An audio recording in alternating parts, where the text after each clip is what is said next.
But bro, Zion Williamson. If we're talking about guys who remind you of Petty Whippu, Zion Williamson. Oh my goodness. We have got another Zion Williamson injury, and it is hamstring. Once again, Zion Williamson out. I mean, indefinitely at this point in time. We don't know when he's going to be back. Hamstring for the second time. He got injured, in the play-in earlier this year. Missed the play-in game against, I think it was the one to go to the playoffs against the Kings. And now look at him. Zion Williamson is gone again. What's your thoughts on Zion? Are we getting to a point where the Pelicans should consider moving on from a guy who's played less than 50% of the games available to him since he entered the league? Do we know what he's earning currently? 35, 38? Got to be some sort of $40 million contract. But I just know there's a Yeah. bunch of clauses So in that deal because so he's got he's the weight played clause and the games clause. yeah, he's played 44% of his games so far in his career. 44% of his games in the last 7 years. Like when he plays and he's healthy, you watch him, you love it, and he makes a difference and it's noticeable. 23 points a game, I think is what he's ever doing. Yeah, 23 a game.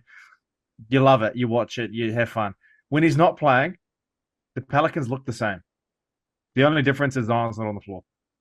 They're still not winning and they're still not doing great. But Brandon Ingram just does what he does and he just takes over and they look the same.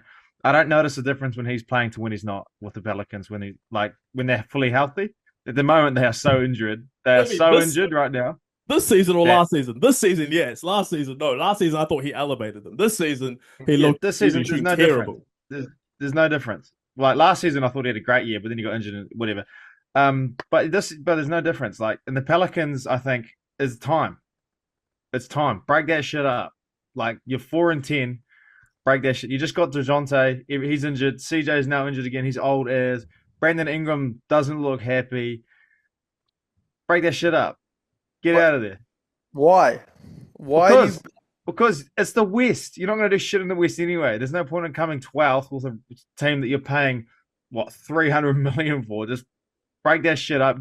Cut your losses now. Get some picks. Rebuild. Build Historically, around the Ingram. Pelicans have not been a great team, and I feel like you blow it up just to be mediocre, like to be horrendous. I think you But make minor.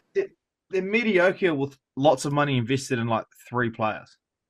Yeah, but you can move one or two of them, and you can just kind of try to find that year, like the Cavs are having right now, where everything just clicks. I I don't understand. Like, I understand there are certain teams that should blow it up, and certain teams have held on for too long.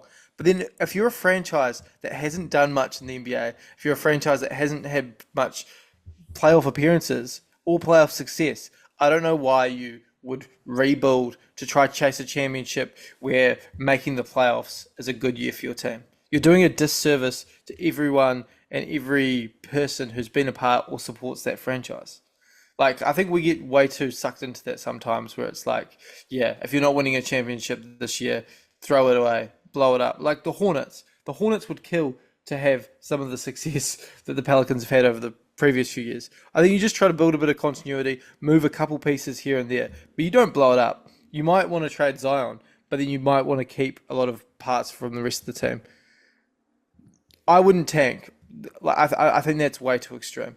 They've got a lot of They, good guys. They've got a lot they're of. above. They're above the salary cap with four players. Above That's the modern NBA. Yeah. above the salary cap with four players, and then they've got all the other players underneath that still were injured and not playing. I don't know. I like as a franchise and as a team. Are you happy paying Williamson $38 million a year to sit on the bench? No, you despise it. Like you might want to move on for it, but like what? And There's no Brandon guarantee. Ingram is Brandon Ingram going to resign, or is he gone next year? He's unrestricted. Is that right? He's Next year? dipping. Brandon, he's dipping. Bi is So gone. so you want to trade him for value this year, right? You want to trade him for somebody this year, get some value The thing back, is, there's not and then much you of want a to get rid of market for Zion Brandon. too. So if Zion and Brandon are going this year, which we hope both of them are being traded this year, then what are you doing with CJ and Dejounte? But You why just would gonna you leave? trade Zion? Like, okay, listen, I know he's been injured a lot, but still, you invested so much time and money into this that it's got to the point where you just can't move him. There's no way you're going to move him because you put so much time and effort into it that there is no way you can move him. There's no chance. Cut your losses, man. I don't see this thing. I don't understand. So teams stay at the bottom for so long because they just like, oh, so much time, so much money, I can't do it. Bugger that. Just cut your losses, get something for him, and then move on. I'd like all the good teams, all the top franchises or whatever, they just get out of there. They get out of there way faster than other sides, and they just go, okay, look, let's just do this. Bang, move on, done. Happy days. Like, I don't understand why they don't just do that. Like, Zion's value is still massive. He gets injured a lot. People are going to be concerned with that. But when he's playing and healthy, he's a force. Everyone knows that. Just get rid of him. No, the reason I wouldn't get rid of him is because there's a guy very similar to Zion who has had injuries, who started almost identical the way that Zion has, who played 47% of the games available to him in his first 6 years, was an all-star 3 times. Zion has been an all-star twice in his first 6 years. That guy ended up winning an MVP. Do we all know who that guy is? It's very easy. We know who it is. Joel Embiid. Embiid. There is no, listen, Joel Embiid, I know he hasn't won a championship, but do you think the Philadelphia 76ers were tempted so many times, maybe we should move on from him because he's injury prone, all this, yada, yada, yada. Like, I feel sometimes a guy is, when he's there, good enough to say, okay, listen, we've put too much time and effort. You just can't move someone who you've put that much into. And the fact that he was the number 1 pick as well, I don't think, unless he's unhappy and he demands a trade, there's no situation where you're going to move him because he's just too good. You've put too much time, too much effort. If it was me, I mean, I probably would still hold on to Zion. Maybe some people say, okay, let's move him. But realistically, how many times can you draft a generational player number 1? They've done it twice and the first one left, but this is the second time. You can't let the second one go without at least trying to give it a couple of goes, a few more goes, and then say, okay, let's cut our losses. Essentially, you couldn't trade any of the pieces they have now for anyone anywhere near as good as Zion. Like, you just couldn't do it. Like, unless there's a disgruntled star out there who really wanted out and no one was biting because the asking price was too much. And then they just end up moving him to you. I do agree with you when you said some teams hold on for way too long and they should just trade. Those teams like the Bulls, those teams like the Wizards, the Pelicans literally just need a little bit of health and a tiny little bit of luck, and they will have massive success. They've strung many periods together where they've had like 15, 16 really good game stretches. They just haven't been able to stay healthy long enough. And look what happens when the Memphis Grizzlies come into the season healthy. Everyone's like, shit, all aboard this, all aboard this, all aboard this. Why aren't we doing that with the Pelicans? Because we said it with the Pelicans before the season. We said, why do we never get this? The Pelicans are always unhealthy. They always get injured. We will never see them healthy. What happened? Literally, the first game, second game, DeJounte's gone. CJ's gone. This isn't the first time. Like, this is why we say over and over, we're not going to see them healthy because it is someone different every time. It's not as if it's the same person. It is someone different. It'll be Ingram, then it'll be Zion, then it'll be CJ, then it'll be Herb, then it'll be this guy, this guy. There's different pieces. It's not just one constant. And that's the problem why we'll never see them healthy, because it's always someone different.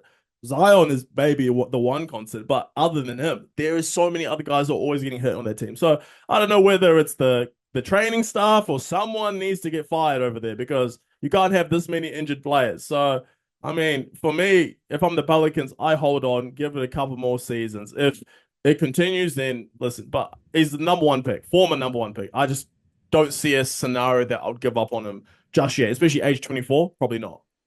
To be fair, I was thinking about it the other day as well.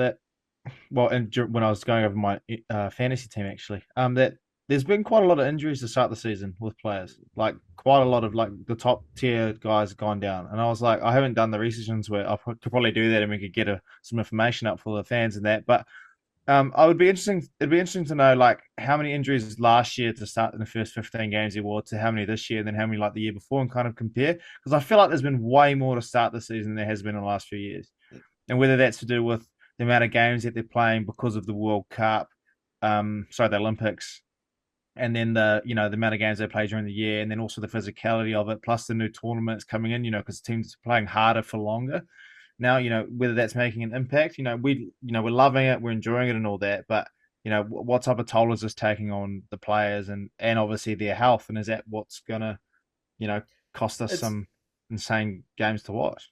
I feel like it's the combination of all the youth basketball they play now, and also a combination of the money. Like now in the current NBA, whereas like in the past, not so much.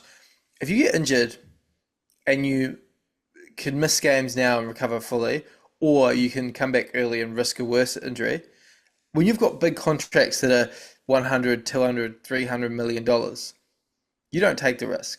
If they're like, oh, we'll protect you, you can rest as long as you want, we want you healthy, we want you healthy, we want you healthy. You get healthy, you come back and you play at 100%. You get your full minutes, you get your full stats, and you get your full bag. That's the way it is. And that's the way it's going to be from here on out. There's too much on the line for these players to come back and risk getting a worse injury. But looking at Zion, I just got a quick question. With all the injuries that he's had, all the time he's missed, is no one like concerned the fact that he still hasn't developed a consistent jump shot? Like with all this time that he's missed, he's come back every time and he's not developed a consistent jump shot. At 90% of the shots at the rim. Like, I mean, for me, you've had all this time. You've been injured. Like, what else are you doing? You can't work on fucking explosive, all this stuff when you're injured. There's no improved jump shot? And that's my concern going forward, because you've already had a bunch of hamstring injuries, right? And now you're a player you're a bigger body, no Diddy, and you have explosive style of play. I mean, listen, that's not a recipe for a long sustainable career doing what you're doing, So where's the jump shot? That's my concern. If I was a GM, where it's like, where's the improvement that you're sort of showing? Because it feels like you're just doing the same thing, and the same thing that you're doing is actually, in my opinion, worsening the injuries that you have, or making it more likely for you to be injured even more. So yeah, that's where my worry would come from, where the jump shot and where the improvement is.